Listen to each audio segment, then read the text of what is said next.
কেটে গেছে একটি বছর, কিন্তু খুলনার শহীদ পরিবারগুলোর জন্য সময় যেন থমকে আছে সেই বিভীষিকাময় দিনগুলোতে। স্বজন হারানোর যন্ত্রণা আজও তাদের তাড়া করে, অশ্রু সজল এখনও তাদের নিত্যসঙ্গী। বুকের ভেতর জমে থাকা হাহাকার আর ক্ষোভ নিয়ে তারা তাকিয়ে থাকেন প্রিয়জনের শূন্য পথের দিকে। খুলনা থেকে রকিবুল ইসলাম মতির প্রতিবেদন। শহীদদের অন্তহীন শোককে আরও ভারী করে তুলেছে বিচারহীনতার সংস্কৃতি। এক বছর পেরিয়ে গেলেও নির্মম হত্যাকাণ্ডের মূল হোতারা আজও ধরাছোঁয়ার বাইরে। মামলার তদন্ত কিংবা বিচার কাজ শুরু হওয়ার কোনো লক্ষণই নেই। ওয়ালটন আবারও মিলিয়নিয়ার অফারে ওয়ালটন ফ্রিজ কিনে আপনিও হয়ে যেতে পারেন মিলিয়নিয়ার।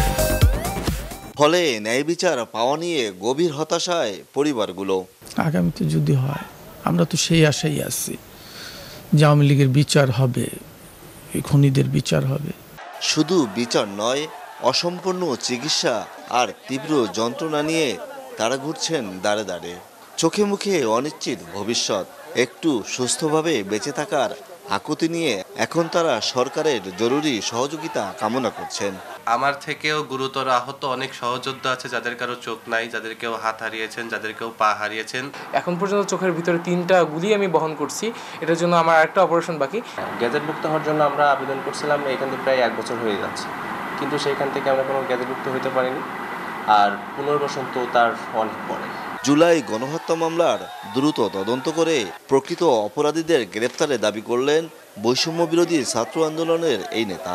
হাজার হাজার মানুষ কেউ হাত হারিয়েছে, কেউ পা হারিয়েছে, তারা আজকে পঙ্গুত্ব বরণ করেছে। তারা যে লক্ষ্য, যে উদ্দেশ্য নিয়ে তারা রাজপথে নেমেছিল, তাদের সেই স্বপ্নের বাংলাদেশ আমরা বাস্তবায়ন করতে পারি নাই। 24-এর গণ আন্দোলনে খুলনার নিহত হয়েছে 5 জন আর আহত হয়েছে শতাধিক। রকিবুল ইসলাম মতি, এসএটিভি, খুলনা।